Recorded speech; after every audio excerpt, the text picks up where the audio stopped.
옆에 분과 인사 나누겠습니다. 제자의 삶을 체험하는 교회입니다.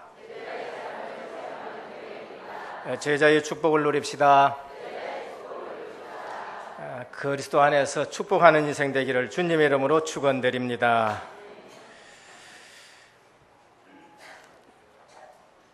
핵심 때 드라마 얘기를 잠시 들었습니다. 저는 보지를 못했었지만은 드라마 얘기 해봐야 매번 보면은 이게 사랑 얘기가 나오고 음모 얘기가 나오고 권모술수 이런 게 나옵니다. 근데 들은 대로 말씀드리면은 착한 여자가 있었었는데 어느 날 결혼을 했고 남편도 아주 성실하대요. 행복하게 살아야 되는데 여자분이 남편을 의심하기 시작을 했고, 그래서 집에서 자꾸 의심하고, 그러다 보니까 사람 자꾸 의심하면 그 짜증 나거든요. 그런데 이제 남편이 직장 가 있으면 직장에서 뭐 하는가 싶어가지고 이제 의심이 되어지니까, 또 직장까지 또 찾아가게 되니까 남편 입장은 되게 이제 또 힘들겠지요. 남편은 그렇지를 않았는데 부인은 자꾸 그것이 생각에 꼬리에 꼬리를 물고 그렇게 된 겁니다. 근데 안 착한 것이 아니라 착해요. 착한데 그렇게 이제 자꾸 생각에 꼬리를 물고 그렇게 되는 겁니다. 그래서 이유가 무엇이냐? 어릴 때에 그 착한 여자의 아버지가 엄마를 속이는 것을 봤다라고 생각이 되어지고, 그것이 자기 결혼 생활에 생각이 되어지고, 또 그렇게 보니까 행동들이 전부 그렇게 보여지게 되는 것이고, 그러면서 여자분은 이제 질병으로 되어지는데, 저는 그렇게 보면서 그 얘기를 들으면서 맞다라는 그런 생각이 들어졌습니다.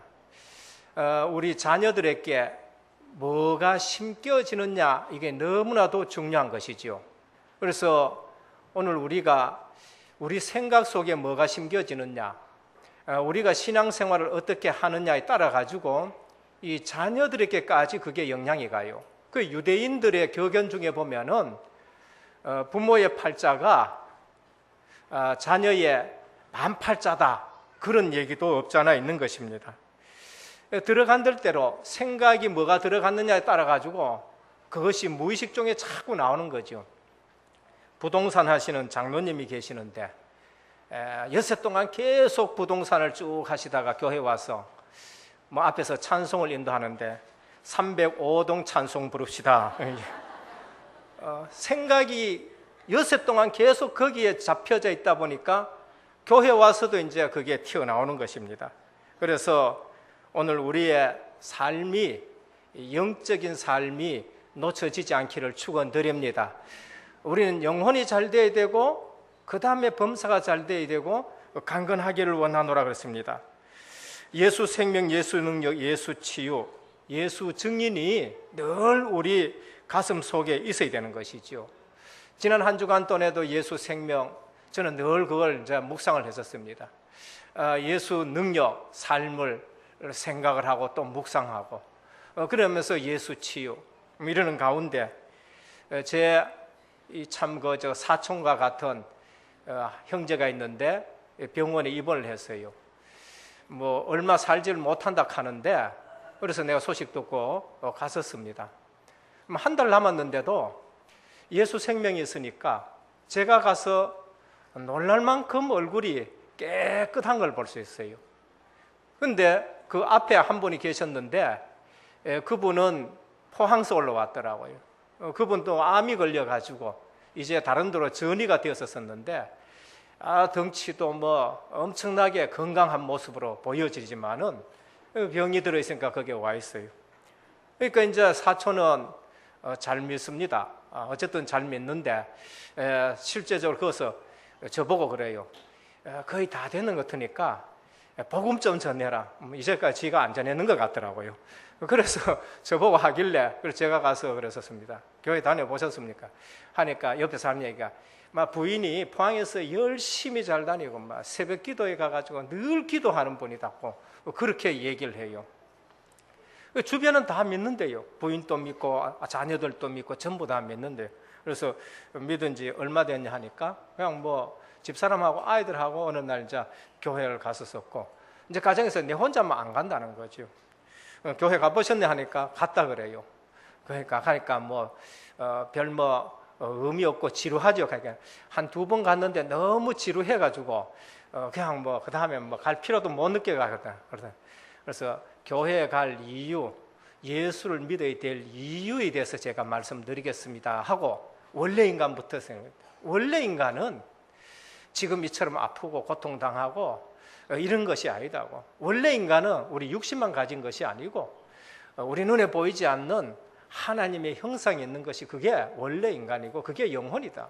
다른 모든 피조물하고 인간하고 틀리는 것은 IQ도 아니고 우리가 말하는 것도 아니고 우리가 걸어다니는 것도 아니고 우리가 다른 모든 피조물하고 틀리는 것은 하나님의 형상, 영혼이 있는 것이다.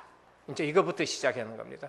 그러면서 인간의 문제가 뭐냐? 하나님 떠난 문제고, 그 문제가 왜 하나님 떠났느냐? 죄 때문에 떠나는 것이고, 그 죄가 언약 놓친 사단의 말을 들은 것이고, 이것을 해결할 길 없어 그것을 보냈는데, 지금 하나님 못 만난 사람들은 마귀의 종살을 하고 이 세상 풍습을 쫓고, 그래서 고통당하다가 지옥에 가는 것이고, 그 내만 지옥 가는 것이 아니라 영적 유산을 남겨놔서 후대까지 간다. 우리 선생님만, 사장님만 그런 것이 아니라 사장님 후대에도 그런 것이다. 얘기를 들어보니까 포항에 건물도 많고 되게 부자고 그러는데 영적인 문제에 비롯해가지고 이제 자기 문제가 탁 닫힌 거지요. 그래서 예수 믿는다는 것은 마귀의 종에서 멸망받을 그 현장에서 빠져나와서 하나님의 자녀가 되는 것이고, 이 땅에서 하나님 자녀로 증인으로 살다가 하나님 부르시면은 아버지 집에 가는 거 당연한 거 아니냐? 자식이 아버지 집에 가듯이 아버지가 부르면은 천국에 가는 것이다. 이 시간 그리스도를 믿자, 예수 영접하자 하니까 아무 저항 없이 그리스도를 영접하게 됐었습니다. 오늘 우리는 실제로 내 삶이 어떤 삶인가 확인을 해야 되는데, 성경에서 보면은 시편에 시냇가에 심은 나무라 그랬습니다. 하나님 떠난 인생은 생명 없는 삶이에요. 그것을 오늘 시편에서 우리에게 말씀합니다. 많은 사람들이 교회에 와서 앉아 있으면은 지루하다 이런 얘기를 많이 하지요. 또 성경 읽자 하면은 성경에 대해서 어렵다 그렇게 말합니다. 성경은 어려운 것이 아닙니다. 예수님 한 분만 알면 되는 줄 믿으시길 바랍니다. 성경을 가지고 다른 것을 보니까 어려워요. 성경을 가지고 예수님을 바라보고 예수님을 찾으면은 그것만큼 쉬운 것이 없습니다. 신앙생활이 어렵다 하는데 그것은 종교적인 가르침을 가지고 오늘날 살아왔기 때문에 신앙생활이 어려운 거예요. 신앙생활은 하나도 안 어렵고, 아이도 신앙생활 할 수 있고, 글 모르는 사람도 신앙생활 할 수 있고, 오늘 병원에 있는 사람도 신앙생활 할 수 있고, 병원에서 일어나지 못하는 사람도 신앙생활 할 수 있고, 심지어 십자가에 못 박혀 있는 그 상태에서도 신앙생활하고 구원받을 수 있게 해놓은 것이 신앙생활인 줄 믿으시길 바랍니다. 그래서 복음을 바로 알면은 우리 신앙생활은 너무나도 쉽고 믿음으로 되어지는 것이죠. 그래서 성경은 예수님에 대해서 말씀해요.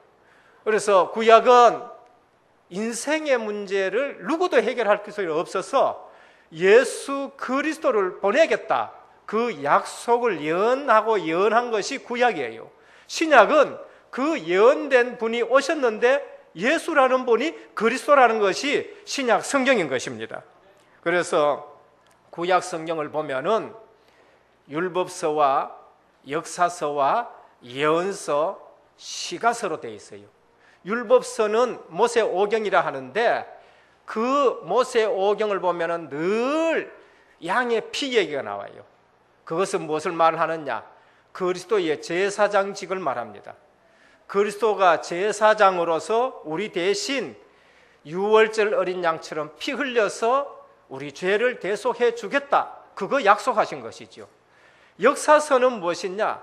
그 역사 속에 하나님이 이방인의 왕도 세우고 이스라엘 왕도 세우고, 하나님이 보면 이방인 왕도 패하고, 그 다음에 믿지 않는 왕은 멸망받는 거, 하나님이 왕을 세우고 왕을 패하시고, 진짜 왕은 누구냐? 하나님이시다. 예수님이 진짜 왕이시다. 그거를 말씀하는 거예요. 그래서 그 사실을 안 사람이 누구냐? 다윗이지요. 그래서 다윗은 나의 왕 대신 여호와 하나님, 그렇게 말씀하셨습니다. 오늘 또 이 역사를 보면서 전쟁이 일어나든지 어떤 사건이 터든지 간에 역사를 주관하시는 분은 왕 대신 그리스도인 줄 믿으시길 바랍니다. 그리고 선지서는 뭐냐? 하나님께로 돌아오라 그래요. 내 백성아, 너희가 우상을 버리고 내게로 돌아오라. 예수님 오셔서 내가 길이다, 하나님 만나는 길이다. 모든 구약의 선지자는 예수님이 오시는데 그분이 하나님 만나는 길이다 그러죠. 예수님 오셔서 하신 말씀이 뭡니까? 이 땅에 하나님 만나는 길이 없지 않느냐? 내가 길이다. 나로 말미암쨌거는 아버지께로 올 자가 없다 하셨습니다. 그래서 그러면 시편은 무엇이냐? 오늘 시편을 말씀하기 위해서 구약 성경 전체를 또 말씀하셨고 말씀을 드렸습니다. 그러면서 그 구약 성경 전체는 그리스도를 말씀했는데, 시편은 무엇이냐? 구약의 모든 성도들이 예수가 그리스도라는 것을 믿고 체험하고 고백한 사실이 시편인 것입니다. 안 믿은 것이 아니고 믿고 체험한 사실을 말하는 것이 시편이지요.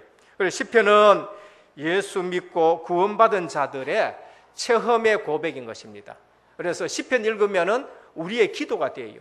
시편 읽으면은 우리의 찬송이 되는 것이고, 시편 읽으면은 우리의 신앙 고백이 바로 시편인 것입니다. 그래서 오늘 시편 1편은 전 시편의 대표적인 것이에요. 나머지 전 시편의 대표적인 것이 시편 1편인데, 여기에서 뭘 말씀하느냐? 성도는 시냇가에 심은 나무와 같다, 그렇게 말하는 겁니다. 성도의 영적 상태, 시냇가에 심은 나무다, 그렇게 말씀을 하는 거예요.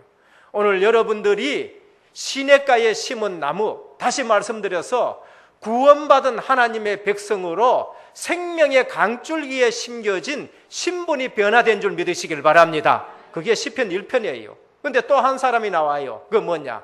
구원받지 못한 사람들. 그 사람이 누구냐? 겨와 같아, 그렇게 말해요. 바람에 날리는 겨와 같다, 그렇게 말합니다. 의인의 회중에 들지 못한다. 두 가지 인생을 말합니다. 그래서 성경은 예수님 말씀하는 것이고, 자세히 들여다 보면은 예수 믿고 생명 가진 자가 있고, 예수 믿지 않고 불신자의 삶은 멸망받는 삶이다, 그렇게 성경을 말합니다. 그래서 성경 처음에 보면은 종교와 복음이 나오지요. 하나님이 예수 그리스도를 우리에게 적용시켰는데 가죽옷을 지어서 입혔다. 복음 대신 예수 그리스도, 피 언약 대신 예수 그리스도를 말합니다.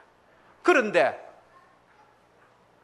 무화과 잎으로 치마해서 엮어 입었다. 그것은 종교를 말하는 거예요. 하나님 떠난 인생이 제일 먼저 하는 짓이 무엇이냐? 종교 만드는 거예요. 윤리, 도덕, 이걸 만드는 것이죠. 그 다음에 가인과 아벨이 나오죠. 두 길밖에 뿐이에요. 성경에는 두 길 외에는 딴 거 얘기 안 합니다. 가인은 정성 들여서 예배를 드립니다. 그런데 하나님이 원하는 언약적인 예배가 아니에요. 하나님 만날 수 있는 피 언약이 없어요. 아벨은 정성 이전에 피 언약을 가지고 하나님 앞에 예배를 드립니다. 그게 복음이에요. 그리고 역사서에 보면 왕이 두 왕이 나오는데, 다윗의 길을 따른 왕이 나오고 여로보암의 길을 따른 왕이 나옵니다. 다윗의 길은 예수 그리스도 아는 왕, 그 다음에 여로보암 따른 왕은 우상 섬기는 왕. 성경에는 예수님을 중심으로 항상 두 가지를 얘기해요. 믿는 자, 안 믿는 자. 그래서 예수님이 오셔서도 그렇게 말씀합니다. 좁은 길이다, 그건 생명의 길이다. 넓은 길이다, 그건 멸망의 길이다. 넓은 길이 무엇이냐? 모든 종교의 길이 넓은 길이에요. 모든 종교는 같다. 그리고 이 종교에도 구원이 있고 저 종교에도 구원이 있다. 좋은 얘기입니다. 너희 종교도 좋고 우리 종교도 좋다. 그리고 착한 일 하자. 전부 같이 합해서 착한 일 하자. 그게 넓은 길이에요. 그런데 다른 이로서는 구원을 얻을 수 없나니 천하 인간의 구원 얻을 만한 다른 이름을 우리에게 주신 일이 없다. 그거는 좁은 길이에요. 그게 유일한 길인 줄 믿습니다. 그래서 좁은 길이다 그래요. 생명의 길은 하나밖에 없어서 그것이 좁은 길이다 그렇게 말씀을 합니다. 우편강도 좌편강도 성경에는 두 가지밖에 보내요. 우측에 있는 자들에게는 복받은 자들이다. 예수 믿고 좌측에 있는 자들에게는 저주받은 자들이다. 종교생활한 사람. 그러니까 주여 우리가 주님의 이름으로 선한 일도 하고 착한 일도 하고 주님의 이름으로 능력도 행하고 병도 고쳤습니다. 예수님께서 불법을 행하는 자들아 떠나가라 그렇게 말했죠. 무엇을 얘기합니까? 복음 놓친 삶을 말하는 거죠. 역사 일어나는 것이 중요한 것이 아니라 유일하신 그리스도를 믿느냐 안 믿느냐가 중요한 것이요. 인생의 문제가 무슨 문제인지를 지금 모르고 신앙생활하고 해답되신 그리스도를 모르고 신앙생활 아무래도. 그래서 해적선 얘기를 많이 하지요. 해적선 안에서 착한 일을 하는 귀한 의사가 있었습니다. 그런데 그 안에서 아무리 착하게 사람을 살리고 수술 잘하고 명의라고 하지만은 군함에서 보면은 그 의사는 해적이요.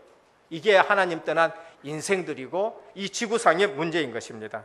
오늘 우리는 예수 그리스도 안에 있는 자는 시냇가에 심은 나무처럼 생명 있는 삶을 산다라고 말씀을 하십니다. 그래서 시편 전체 고백을 보면서 제 나름대로 본 것이 있어요. 시편 1편은 우리 인생의 출발입니다. 예수 믿고 출발하는 삶이 시편 1편에 시냇가에 심은 나무다. 그렇지 않는 것은 바람에 나는 겨와 같도다. 의인의 회중에 들지 못한다.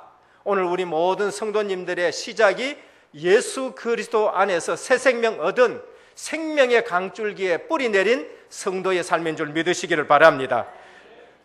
그러면은 우리 인생에 목표가 있어요. 시작이 있으면은 목표가 있지요. 그게 시편 150편입니다. 여호와를 찬송하라. 호흡이 있는 자마다 여호와를 찬송하라. 소고치며 춤추며 모든 것을 다해서 호흡이 있는 자는 다 여호와를 찬송하라. 이게 우리의 목적이에요. 그게 우리의 목표이에요. 이사야 43장 21절에 보면은 내가 이 백성을 지은 것은 나의 찬송을 부르게 하려 하심이라 했었습니다. 이게 우리 인생의 목적인 것입니다. 그냥 먹고 육신적으로 살다는 것이 아니라 우리 생 전반을 통해서 저분 보니까 하나님 살아 계시는구나. 그거 보여주는 것이죠. 그럼 방법은 우리의 뭡니까? 과정은 어떠냐? 성령 인도받는 겁니다. 우리의 모든 과정은 내 계획 가지고 사는 것이 아니라 우리는 하나님이 주인이시고 그리스도가 교회의 머리시고 나를 성전 삼고 계시는 예수님이 주인이니까 예수님의 인도받는 것이에요. 그게 우리의 삶의 과정입니다. 그게 시편 23편이에요. 방법은 무엇이냐? 방법은 하나님 말씀 묵상하는 겁니다. 시편 119편 105절이에요. 그래서 오늘 우리는 시편을 보면서 인생 전체의 고백을 보는 것이고 인생 전체의 스케줄을 잡아야 됩니다. 첫째, 성도의 시작은 무엇이냐? 시냇가에 심은 나무다. 성도의 정상적인 영적 상태인 것입니다. 성도의 정상적인 영적 상태는 생명의 강줄기에 뿌리 내린 삶인 것입니다. 이게 성도의 정상적인 삶인 것입니다. 성도의 정상적인 삶은 무엇이냐? 주야로 여호와의 말씀을 묵상하는 자로다. 그렇게 말씀했지요. 성도의 삶은 복 있는 자의 삶인 것입니다. 성도는 시작 자체가 복 있는 자라. 복 받으려고 노력하고 발버둥 치는 것이 성도가 아니라 복 있는 사람으로 출발하는 것입니다. 예수 그리스도를 믿는 순간 저주, 사주, 팔자, 운명에서 완전 해방된 줄 믿으시길 바랍니다. 신분이 바뀐 삶을 말하는 거예요. 새 생명 얻은 삶을 말하는 것이죠. 그거 아니고 노력해라, 힘써라. 이것은 종교의 시작인 것입니다. 오늘 시편 1편은 성도의 시작을 말해요. 성도는 어떤 상태냐? 시냇가에 심은 나무다. 그래서 성도는 철 따라 과실을 맺는 것이죠. 성도를 보면은요, 그 잎이 푸른 것처럼 늘 싱싱한 겁니다. 화장품 발라가 얼굴이 훤한 거 말고요, 화장을 안 발라도 얼굴에 빛이 나야 됩니다. 왜? 아멘 소리가 죄송해요. 화장품 많이 사서 바르실 모양이지? 저는 알아요. 화장품 발라가지고 얼굴이 환한 것이 아니라 우리 내면에서 기쁨이 충만해야 그게 진짜 아름다움이에요. 회복되시기를 축원드립니다. 저는 화장품 회사에 있었지만은요, 화장품을 별로 안 발랐었어요. 어쩌다가 사장님이나 회장님 나타난다 하면 체면상 제가 뭐 좀 바르고 이게 무스 약간 바르고 나가지 안 발랐어요. 그래도 혼하시지요? 네. 여러분, 진짜 아름다움은 내면에서 나오고 성령 충만하고 생기가 있어야 우리에게 아름다움이 있는 것입니다. 뿌리가 시냇가에 내립니다. 생명의 강줄기, 여기에 내릴 때에 진짜 우리는 푸르고 열매 맺게 되는 것입니다. 그게 복 있는 사람이에요. 형통하게 된다 했어요. 하나님의 말씀에 뿌리 내리면 형통하게 되는 겁니다. 요셉은 그거 잡고 노예로 팔려갔는데 형통했어요.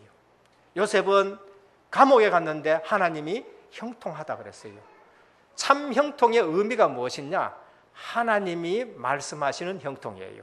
하나님이 나와 함께 하면은 어디 가도 자꾸 형통한 일 있을 줄 믿으시길 바랍니다. 비팍 속에서도 우리는 형통하게 되는 겁니다. 하나님이 인정하시는 삶이 된다라고 말씀하십니다. 복 없는 사람은 꾀를 써야 돼요. 복 없는 사람은 먹기 위해 가지고 죄인의 길에 서야 되고요. 다른 사람 눌리기 위해서 오만한 자리에 앉아야 돼요. 그게 불신자의 삶입니다. 사람 눌리고 그 다음에 지배하려고 그러고 이게 전부 다 오만한 자의 삶을 사는 것이죠. 그러면서 그 인생은 바람에 나는 겨와 같다. 생명이 없으니까 알맹이가 없어서 바람 불면은 흔들리는 겁니다. 이 세상 풍습에 흔들려요. 이 세상 유행에 흔들리는 것입니다. 그래서 세상 유행 따라가지고 다녀도 속은 차지 않는 것입니다. 그게 허하다라고 말씀하지요.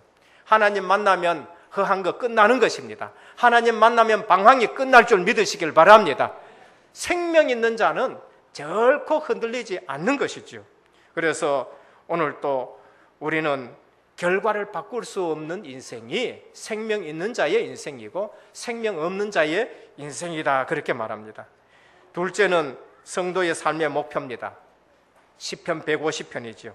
할렐루야, 여호와의 이름을 찬송할지니라. 호흡 있는 자마다 여호와의 이름을 찬송할지니라. 우리 삶의 목표예요. 제일 마지막에 우리 인생이 해야 될 거, 항상 하나님을 찬송하는 것입니다. 그래서 우리 과정도 하나님을 찬송하는 것이죠. 소열의 문답 첫 번째 보면은 이런 말씀이 나옵니다. 사람의 제일 되는 목적이 무엇이냐? 다른 목적도 있겠지요. 그러나 진짜 목적, 사람의 제일 되는 목적이 뭐냐?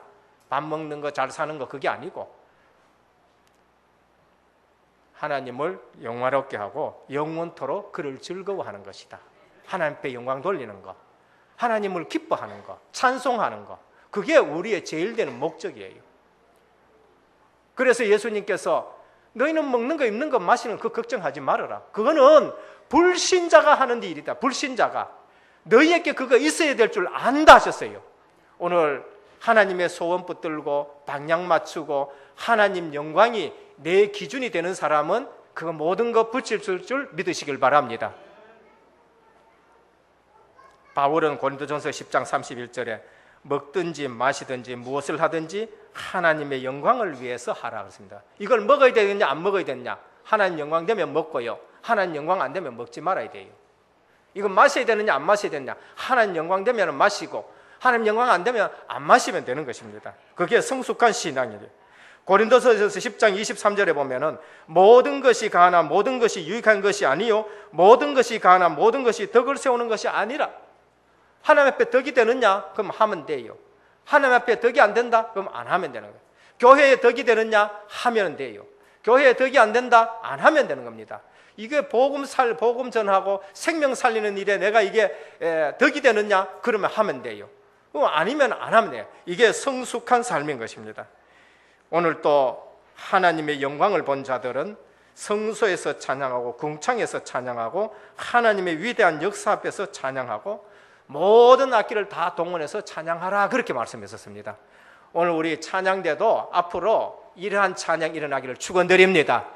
모든 사람들이요 정말로 자기 재능을 다 가지고 와서 하나님께 영광 돌리는 겁니다. 셋째, 성도의 삶의 과정은 인도받는 삶인 겁니다. 그것이 시편 23편이에요. 그러면 출발과 목적 있으면 그 과정은 인도받는 삶입니다. 다윗이 그것을 너무나도 잘 알고 여호와는 나의 목자시니 내가 부족함이 없으리로다. 그가 나를 푸른 초장으로 인도하시며 쉴만한 물가로 인도하시는도다. 여러분 인생 누가 인도합니까? 주님이 인도하십니다. 주님이 인도하시면은 시냇가가 나와요. 주님이 인도하시면 푸른 초장이 돼요. 주님은 잊어버리고 내 마음대로 하다 보니까요, 그 병원에 있는 그분처럼요, 시큰 육신적으로 다 쌓아놨는데 어느 날 그것이 한순간에 무너지는 걸 볼 수 있습니다. 요한복음 10장 10절에 보면 도적이 오는 것은 도적질하고 죽이고 멸망시키려 하는 것뿐이요 내가 온 것은 양으로 생명을 얻게 하고 더 풍성하게 하려 함이라 했었습니다. 절대 속지 않기를 축원드립니다. 성도가 구원받아 놔놓고 왜 갈등하느냐? 성도가 구원받아 놔놓고 하나님이 책임지는데 왜 어려움을 당하느냐? 인도를 안 받아서 그래요. 일은 열심히 합니다. 그리고 결정적인 순간에 인도 안 받아요. 열심히 신앙생활 하는 것 같은데 결정적으로 인도는 선택인 것입니다. 주님 인도받는 거 선택이에요. 정말 주님이 원하시는 거, 하나님의 계획, 하나님의 뜻, 교회에 유익한 거, 그 다음에 복음에 유익한 거, 우리를 하나 되게 하는 거, 그 다음에 전도 선교하는데 이런 데 인도받아야 돼요. 그것이 실제적인 삶인 것입니다. 그래서 그 영혼을 소생시키신다. 우리가 인도받아가면은요, 하나님이 우리를 소생시키는 겁니다. 하나님의 인도받아가고 주님 인도받아가면 사망의 음침한 꼴짝이라도 다를지라도 해를 두려워하지 않는 것은 주께서 함께 하심이라. 주님이 나와 함께 하시는 인도 속에 있으면은 핍박이 와도 괜찮고요, 뭐 어떤 어려움이 와도 괜찮아요. 그게 초대교회 성도예요. 그것이 다윗의 삶이었고 그것이 요셉의 삶이었고 그게 모세의 삶이었어요. 육신적인 기준으로 보면은 그것이 어렵지만은 주님의 인도 속에서 내가 그 자리에 와가 있다. 주님이 나와 함께 하신다. 사망의 음침한 꼴짜기를 다닐지라도 해를 두려워하지 않는 것은 주께서 나와 함께 하심이라 하셨습니다. 주의 지팡이와 막대기가 나를 안위하시나이다. 우리가 잘못 길 가면은요, 주님은 막대기와 지팡이 가지고 두드러 패서라도 바른 길로 가게 하는 거예요. 그래서 주님의 지팡이 막대기가 우리를 안위하시는 것이죠. 하나님의 인도에는 정확한 승리의 시간표가 있는 것입니다. 그래서 갈등하지 마시고 주님의 인도만 계속 받아가기를 주님의 축원드립니다. 결론입니다. 그러면 어떻게 해야 되느냐? 구체적으로 어떻게 할 게 필요 없습니다. 어떻게 할 필요 없고 뭘 먼저 하지 마시고 말씀을 묵상하면 돼요. 그게 복 있는 자다는 겁니다. 오늘 보면은 복 있는 사람은 복 받을 사람이 아니고 구원받은 자, 복이 있으니까 너희는 불신자처럼 사지 말고 여호와의 말씀을 즐거워하며 주야로 그것을 묵상하는 자로다. 제일 먼저 아침에 눈 뜨면은 말씀이 묵상되어지기를 축원합니다. 그것으로 시작하면 돼요. 방법은 다른 게 아닙니다. 교회에서 다른 방법 찾지 마시고 하나님의 말씀을 묵상하는 것으로 시작하면 되는 겁니다. 시편 119편 105절에 보면은 어떻게 해야 되느냐 나왔어요. 하나님의 말씀은 내 발의 등이요 내 길의 빛이니라 라고 하셨습니다. 하나님의 말씀을 따라가면은 그 말씀이 빛이 되고 내 발의 등이 되는 것입니다. 그 말씀대로 쭉 따라가면은 어느 날 성공의 자리에 와 있고 어느 날 서밋의 자리에 와 있습니다. 늘 렘넌트에게 하는 말씀이 그거지요. 우리는 순간순간 하나님의 말씀을 놓친 거예요. 그래서 시편 119편은 아주 긴 고백인 겁니다. 근데 여기에 많이 나오는 단어가 무엇이냐? 읊조린다라는 말씀이에요. 읊조린다. 시편 119편 15절에 보면은 내가 주의 법도를 작은 소리로 읊조리며 주의 길들에 주의하며 했었습니다. 구원받은 자의 삶입니다. 읊조리며. 시편 119편 27절에 보면은 나에게 주의 법도들의 길을 깨닫게 하여 주소서. 그리하시면 내가 주의 기이한 일들을 작은 소리로 읊조리겠습니다. 시편 119편 148절에 보면은 주의 말씀을 조용히 읊조리렸고 내가 새벽에 눈을 떴나이다 라고 했었습니다. 조용한 시간에 주의 말씀을 읊조리기 위해서 내가 눈을 떴다 했습니다. 시편 119편 23절에 보면 고관들도 앉아서 나를 비방하였사오나 주의 종은 주의 율례들을 작은 소리로 읊조렸으나이다. 세상 권세 있는 자들이 우리를 조롱하지만은 나는 주의 말씀을 읊조린다라고 그렇게 말씀했지요. 오늘 또 71편 24절에 보면 나의 혀도 종일토록 주의 의를 작은 소리로 읊조리오려니 나를 모해하려 하던 자들이 수치와 무한을 당하였나이다. 여러분, 힘든 일이 있습니까? 하나님의 말씀을 묵상하시고 읊조리시기를 축원합니다. 거기에 모든 답이 다 나오고 거기에 모든 길이 나오고 거기에 모든 방법이 다 나오는 것입니다. 읊조리다. 하나님의 말씀을 갖고 읊조리고 기억하고 신앙 고백하면 돼요. 그 병원에 갔더니만 그 사촌 아들이 목사예요. 조카지요. 목사인데 이 신학교 다닐 때에 조금 보면 건들건들하고 내가 보기에는 이게 조금 바로 서야 되겠는데 싶은 생각이 들어요. 다니면서 늘 그래. 우리 학원에 와가지고도 자주 이렇게 놀러 오면서 하는 거야. 나는 예쁘고 능력 있고 돈 많은 여자한테 시혜자 생각한다고 만나면 그 얘기를 해요. 만나면 그래서 내가 속으로 네 주제에 이렇게 얘기했거든요. 근데 어느 날 결혼한다 그런데 보니까 결혼을 하는데 보니까요. 누구하고 결혼했냐면은 대구에 큰 병원 3개 있는데 그 병원의 원장실에 간호사로서 원장님 비서실에 딱 비서로 하고 있는 간호사를 만나고 결혼을 했더라고요. 보니까 능력도 있고 이쁘기도 이쁘고 돈도 많은 것 같은데 그렇게 결혼했어요. 자주 읊조리시길 바랍니다. 저는요, 이 녀석 보면 좀 건들건들하고 저게 제대로 하겠나 그렇게 생각했는데 만날 읊조리는 것이 이쁘고 능력 있고 돈 많은 여자한테 간다 그랬는데 지금 보니까 그렇게 지금 되어 있어요. 우리가 하나님의 말씀을 자세히 묵상하면서 읊조려야 돼요. 하루의 시작이 그렇게 시작되어지고 24시가 말씀의 묵상이 되길 바랍니다. 그럴 때에 어떤 일이야? 기적이 일어나요. 하나님의 말씀을 묵상할 때에 기적이 일어난다. 시편 19편 7절에서 10절에 보면은 어떤 기적이 나느냐? 여호와의 율법은 완전하여 영혼을 솟게 하고 이것보다 더 큰 기적이 없어요.